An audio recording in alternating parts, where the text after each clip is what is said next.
जतमध्ये शिवसेनेच्या वतीनं कार्यकर्त्यांचा मेळावा या ठिकाणी आयोजित केलेला होता। या मेळाव्यासाठी आमच्या जिल्ह्याचे जिल्हा उपप्रमुख अनंतकुमार वेलकर, महिला आघाडीच्या जिल्हा प्रमुख आणि आमच्या तालुक्यातील सर्व शिवसेनेचे पदाधिकारी, खास करून या कार्यक्रमासाठी उपस्थित असलेले एकनाथ शिंदे साहेबांवरती प्रेम करणारे आमच्या जिल्ह्याचे जिल्हा प्रमुख आनंदबाबू पवार आणि आमच्या जतचे संपर्क प्रमुख माननीय योगेशजी जानकर साहेब यांच्यावर खास करून प्रेम करणारे आमचे या जत तालुक्यातील शिवसैनिक आणि खास करून उपस्थित असलेले बोरगीचे सरपंच शिवराज बिराजदार, बागेवाडीचे सरपंच किरण शेंडगे, गिरगाळचे सरपंच मारुती पाटील, नवाळवाडीचे सरपंच अमोल शेटे, खलाटीचे सरपंच आणि आमच्या महिला आघाडीच्या तालुका प्रमुख असलेल्या लता देवकतेताई, वाशांचे सरपंच प्रकाश पाटील साहेब, गोंधळवाडीचे चेअरमन वीराप्पा मुरगे साहेब या ठिकाणी उपस्थित झालेले आहेत। आज शिवसेनेचा मेळावा घेण्याच्या पाठीमागची भूमिका जी महाराष्ट्राच्या विधानसभेची निवडणूक लागलेली आहे।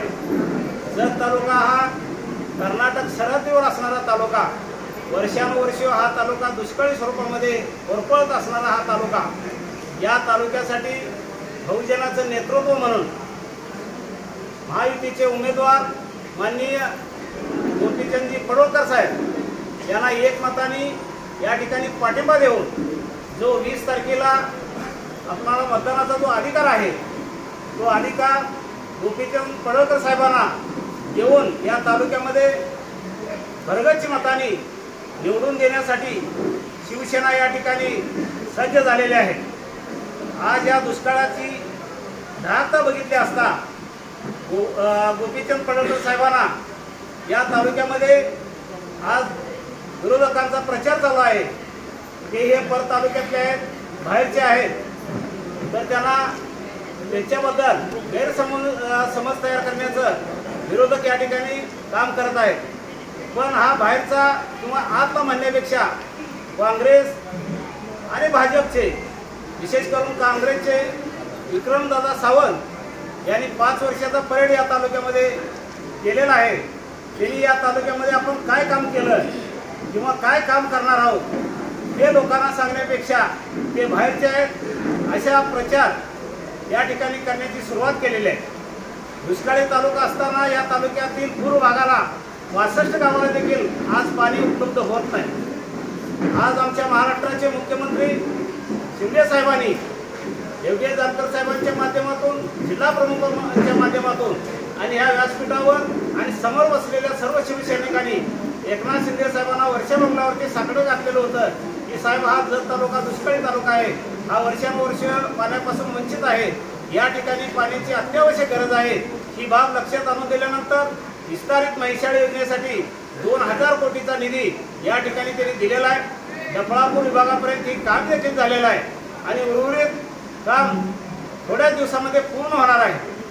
आज गुड्डापूरच्या तलावात देखील महिशाळी योजनेतून 200 कोटी आमचे उदय सामंत साहेबांनी 200 कोटी रुपये दिलेले आहेत, हे देखील काम त्या ठिकाणी आज चालू आहे। तर ह्या महायुतीच्या सरकारने लाडकी बहीणची योजना असू दे, शेतकऱ्यांसाठी वीज माफीची योजना असू दे, अशा विविध कॉलेजच्या मुलींसाठी मोफत शिक्षणाची व्यवस्था या ठिकाणी बरेच या ठिकाणी त्यांनी कामं केलेली आहेत। या महाराष्ट्रातली विशेष करून खास या जत तालुक्यातील जनता आज गोपीचंद पडळकर साहेबांच्या पाठीमागं खणखरपणे उभी आहे आणि कुठल्याही आमिषाला या ठिकाणी या जनता बळी पडणार नाही।